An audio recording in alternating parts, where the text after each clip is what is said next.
Okay, after eggwanga lya America nga liyita mu kitongole ekya foreign something okuwandiika ebbaluwa nga bavumirira ebikolwa ebiri mu ggwanga Uganda ng'ate bikolebwa President Yoweri Kaguta Museveni ne batuuka ne ku level egamba nti bagenda ku sanctioninga Muhoozi Kainerugaba.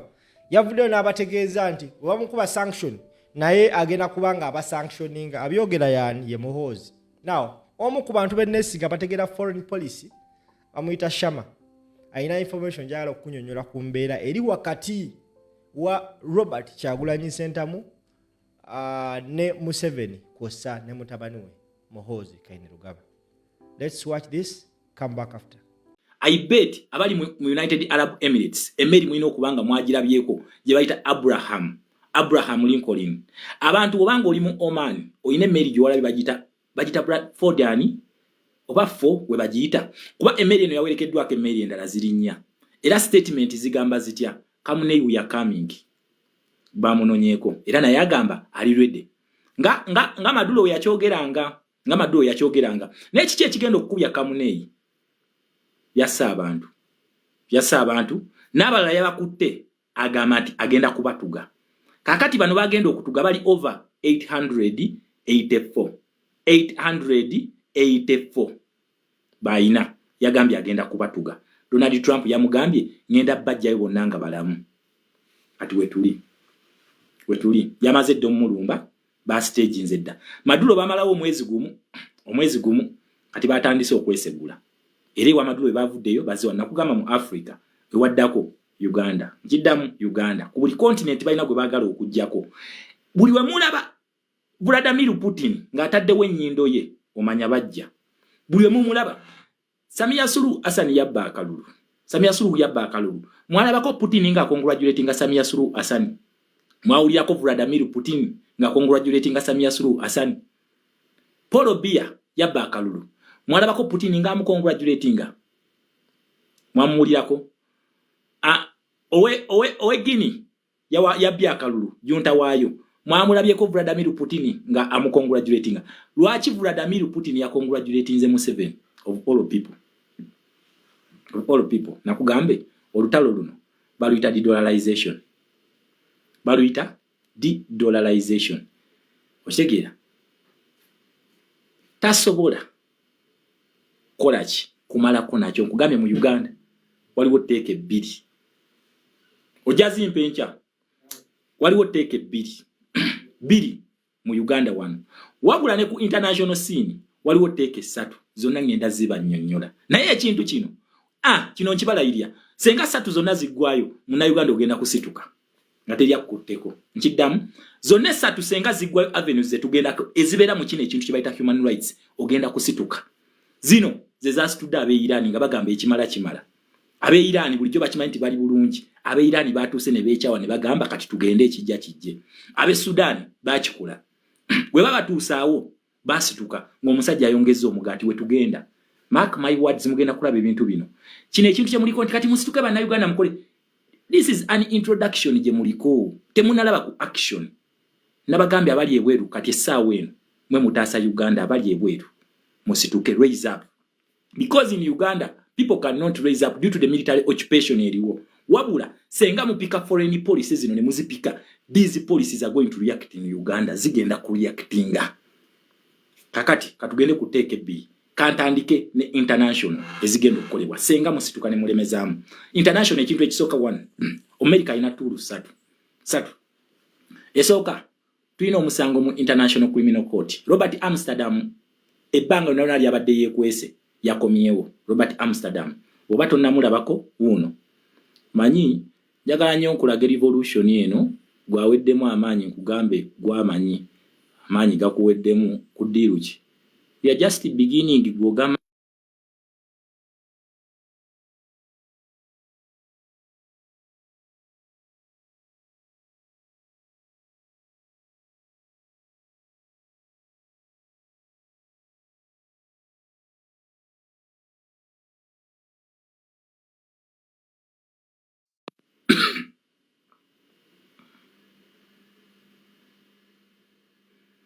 Oyo Robert Amsterdam.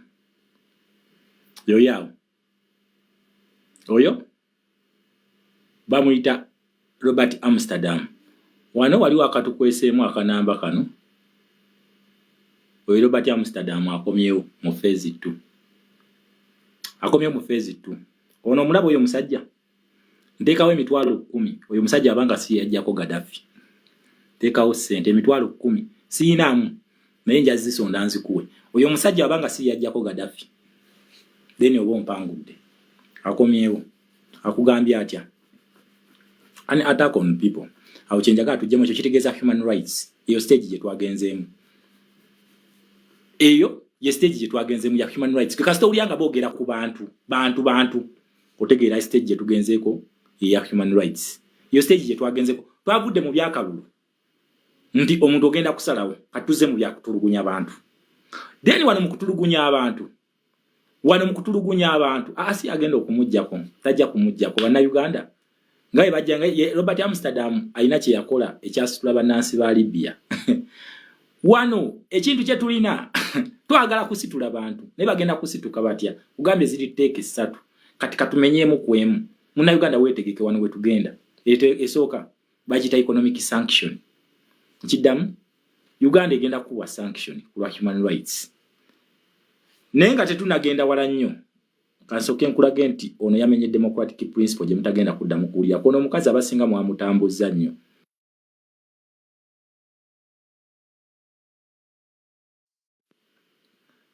Omukyalo oyo mumutambuza nnyo. Oyo. Mumutambuza nnyo mwebale nnyo tweyanziza. Twebalize mwebale nnyo kutambuza. Yes, nabagambye. Eno stage gye twagenzeeko ya foreign policy. Oyo omukyalo oyo mumutambuza nnyo oyo, Senator. Thank you very much. These are not just words. Ababadde nange muteke Congo. Abadde nange Congo. Ebadde nange ku kintu kye Congo. Ndowooza kati zino mumanyi nti these are not just statements. Nenga sinagenda wala nnyo kuyingira wali eri. Kansoke mbalage Congo we tutuuse. Byatandika bwe biti. Ne mbagamba bajja. Kambalage Congo we tutuuse. Manyi njagala nnyo nkuwe Kasavu Kanyama otegeere wa we tulaga. Saagala nnyo musigalire mabega banna Uganda.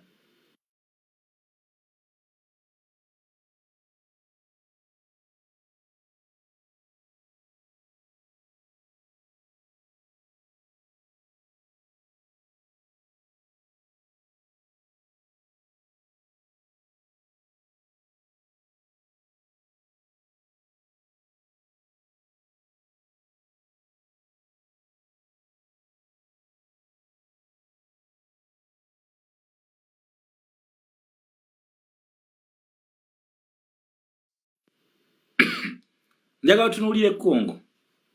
Mula abantu bano luli babadde beekweka nga bagamba tebakolagana na bayeekera b'e Rwanda. Naye essaawa eno kiki ekireese Abamerika bano okugamba nti kati balina FDLR? Njagala tunuulire waneno ku troops eziri mu ggwanga lya Congo. Kuliko Wazalendo, kuliko Congolese Army, Burundian troops. Bakoze alliance ne FDLR. Katujje.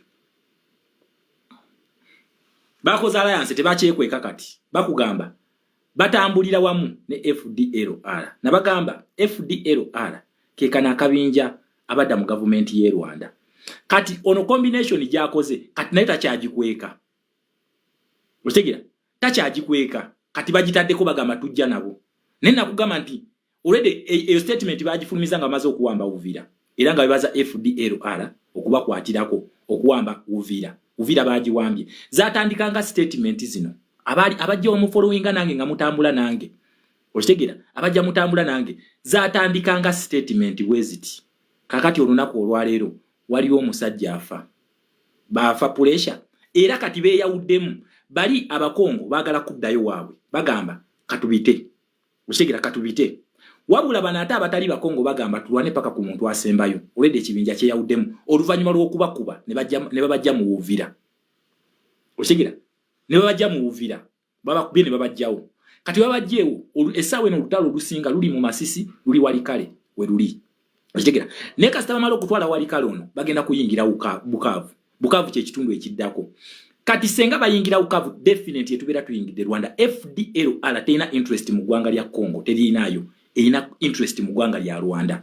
Kakati leero lunaku weebuuza Omumerika ono abadde ku tteeka ekyokugamba nti ne FDLR agigase ku magye ga Congo, Burundi ne Wazalendo. Already nga amaze okutwala Uvira. Goze ekintu kino kyavudde kuki. Nakugambye eno stage gye tuliko foreign policies byezizanya bye bigenda okuleetera mu Uganda okusituka. Kakati just tuyiseyo buyisi tujja kujja nga tuli mu foreign policy. Lunaku olwaleero tuli ku domestic policy enkugambe ebintu tebinnaggwa. Atenze nakugamba nze byensomesa biyamba NRM ne NUP kategori wa dembo okutwala mu kyoyagadde nti kino kituyambye kino tekigenda tukolera. Wabula stage gye tugendako teri agenda kugiwona. Kobere wa NRM, kobere wa NUP. Stage we tugenda mudawo mwasame mu comment section ngoyogera ebyekisiru. Naye we tugenda teri agenda kugiwona. Kugambye ekisooka bakita economic sanction. When stage due to violation of human rights. Tuine ekintu kye bayita economic sanction eyo turu esooka. Eyo turu senga bagikuba ensi nabagamba mugenda kulaba ku stage nga Uganda tekyasobola kukola trade na nsi yonna ya Commonwealth wadde mu American foreign policy oba democracy yonna. Ochegira wadde eri mugundi yonna bagenda tukuba economic sanction eyo senga bagitukuba muve kuzino zabadde bakuba abantu. Eno bagikuba nsi kubanga tuina government etali legitimate era sawe eno kibalwanya okulaba religious leader nga bagende ewa Kyagulanyi ekavule bagala legitimacy akaluba akabbye naye legitimacy tewali osobola okukabba naye tosobola kwewa legitimacy nakugamba akalulu kano kabeera recognized by the United Nations Charter oba United Nations yeno kwa legitimacy. Vladimir Putin yazzo congratulating teyazenga United Nations wadatula ku batano. This is how hypocritical these guys are. Ushikira mwe abagama nti Putin yajja tuyamba. Putin we yabadde congratulating ya congratulating ze mu capacity nga Putin wabula ate ebikolobere bigenda maaso Omumerika abyogerako nga United Nations. Tutegere ebintu bino bibiri. Putin tasobola kuyamba muntu yenna nga bamukuba. Wabula Putin mubbi abeera okuwaga buwazi akuwaga ne batuko kuba taina kyakola ye waze mu capacity okongratulating Uganda tazenga United Nations. Wabula crimes ezikolebwa ku bana Uganda address yayo ebadde ya United Nations nakugamba kutulaka abantu batano. Omuntu asooka bamita mu Ngereza, owokubiri ye mu America, owokusatu ye France, owokuna ye Russia, owokutaano ye China. Lwaki Vladimir Putin tajanga United Nations? United Nations Charter emphasizing ekintu kye bayita human rights revolution ya Uganda yayingidde human rights we yayingidde nakugambye tekyali kalulu tekyali all democratic avenues okukyusa obuyinza mu Uganda byamenyeddwa. Kugambye mu Uganda mulimu teeke ebbiri ze balina okukola okubiri vasinga wabula ne ku international scene kuliko teeke 3 ezina okukolebwa okulaba nti zino zikaka government eno okuta obuyinza kino ekintu bakikola Robert Mugabe bakimukola eno ye stage ya Mugabe we twayingidde. Mugabe yatuuka n'asuppressinga Morgan Shangalai nga talina Morgan Shangalai bwogerero nga takyayogera na kaluta babyogerako bamukwata bamusiba bwe bamukola ki bakwata Robert Mugabe ne bamukuba economic sanction we bagimukuba temulaba nti Zimbabwe ye ina golodi era China ye yamulimu nga nakati China ekyalemedde mu bitundu ebimu bakwata Robert Mugabe ne bamukuba economic sanction ne batandika okuba nti okugula omugaati oyina kusitula wilibalo ya sente mugenda kugira bakejo kubanga government iremeddwa okufuna legitimacy oluvanyuma lw'okubba akalulu tebalina legitimacy tebagirina. Mushigira mkugambe muteeke ebbiri ogenda kitegira bagenda kukola bati okulivasinga ekintu kino wabula tukyali ku international scene kiki kye basobola okukola okukakagwe munansi okusituka n'okukaka government okuta obuyinza basobola okukikola. Oshigira kugambe bakuba Mugabe n'akwata obuyinza n'abukasukira munangagwa n'amugamba ntaasa nga Morgan Shangalai atawuse. Oshigira Mugabe naye yabba Morgan Shangalai akalulu temuza nti basose kutubba. Gaddafi yakabba ni 90% aliridawa. Owe Sudan yakabba na 85% aliridawa. Oshigira Mzee Mubaraka yakabba 95 aliridawa. So zino stages zine bintu babikola ebibyo na byonna babikola mu NRM for Buganda ne bachanga akalulu teri wa NRM yawangudde wa MP aina DR form taliyo kiche bagala okugezaako kukola eno stage esembayo always bwe bakola nachanga akalulu ne wa percentage nene naisa wa bakabe byonna babikola. Daniel Arap Moi bw'atyo yafuganga parliament ye Kenya ng'abaka bonna babeera babe. Naye Mwai Kibaki kyeyamukola zaali foreign policy ezapushinga domestic policy ensonga bakimba government abali ebweru please mwongere omuliro. Bye mukola bigenda kujja direct ku muntu wa wansi agamba tebimukwatako, bijja direct ku ye. Lwaki? Legitimacy eganye. Senga legitimacy egana tebeerayo legitimate government esobola kukwatagana na illegitimate government. Na president yabagambye ekintu ekyo nti ekibatta bakiyita illegitimacy. Ye kye yakozesezza bakiyita illegitimacy, we bakiyita kye kibatta. Teri government eri legitimate esobola kukwatagana na illegitimate government. Teriyo. Ekyo tebakikulimba. Kati banesa weno balina okunoonya legitimacy gye bagijjawa. Ogenda kumanya waawo nga tuyingidde wano tukyali ku kyeno foreign policy kizisobola okukola kweno stage. Kweno stage nkugambye ekisooka bakiyita economic sanction. Buli abakwata ebipande musabe economic sanction bagikube Uganda fena tugifundemu. Mugisabe. Eno ejja ku byobugagga ebyensi eyo, ejja ku exports z'ensi eyo, ejja ku imports ez'ensi eyo. Mwabeekalakaasa abakwata ebipande mu America nawa America esobola okubikola kubanga $dollar is the dominance. Eyo economic sanction gye bakuba Iran gye bamukuba era gyabaddewo kati nga yambibwako Russia emuyamba kati bamulumbye kumuwuttula. Economic sanction, that is one avenue gye basobola okukola. Economic sanction kugambye gye bakuba Robert Mugabe n'akasuka obuyinza n'abuta. Bagikuba Robert Mugabe. Economic sanction bagikuba Bashiri owe Sudan n'ayongeza paka ku mugati. Munasi n'agamba nedda kati kokutte ku mugati katujje. Kugambye ebintu bino byemukola byonna bigenda kunyiga mu Uganda ajja kusituka. Temuddamu kulekana na banna Uganda musituke temuleke kusituka kati yo debate gye mutandise. Olina ky'osobola okukola. Stage eno kugambye ya human rights. Waliwo abalina okuholdinga omuntu ono accountable we bali. Kati gwe lwaki ofudde nnyo ku bano abawano gwe n'oleka bali ba masters of the game. Essaawa eno waliwo ba human rights defender ye United Nations. Badde nkyakugamba nti Vladimir Putin ono bwa hypocrisy bwe yazenga Putin. Nga Putin.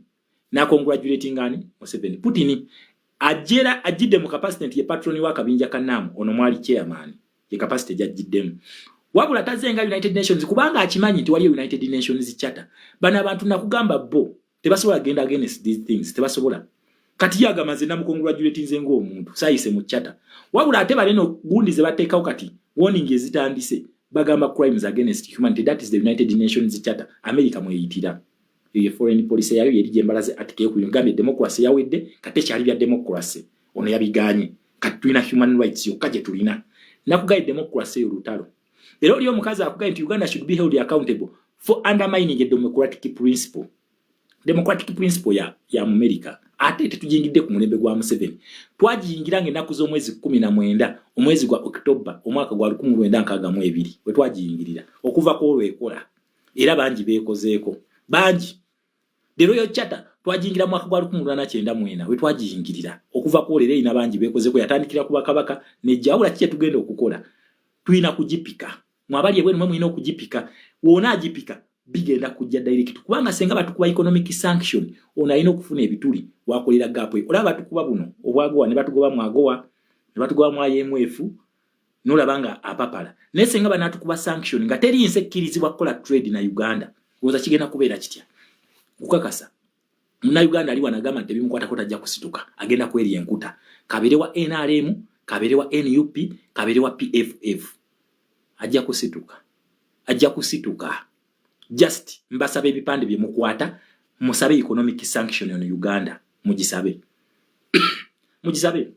muna Uganda bana abasituka bagenda mukuba amasasi bagenda kumuse bagenda muteeka ku street na ate mwabali ebweru mwina bye musobola okukola ebigenda okusitula bana Uganda mubirina nti bajja kubanyige batuke ku maze bagambe neta tugende kyekyali Sudan kugambye Sudan bagikuba economic sanction nayongeza paka ku mugati nkugambye nti kano bashi gwa Mugabe baji mukubaye nakasuka obuyinza nabuwa munangagwa nabumuwa ninga ina golodi yenna oshigira we stage je tuli mukati muve ku ebyo mukatinze na familia yange Uganda ffenna tulina kugifunda mu bufunzi.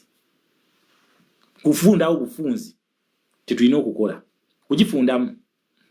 Mukitegeera? Tulina kufunda ffenna mu Uganda. Nsabe ebipande bye mukwata. Please be straight. Be straight. Musabe economic sanction. Ekyo kimu. Namba 2. Omumerika ba Democrats bano basobola okukozesa ekintu kye bayita International Criminal Court.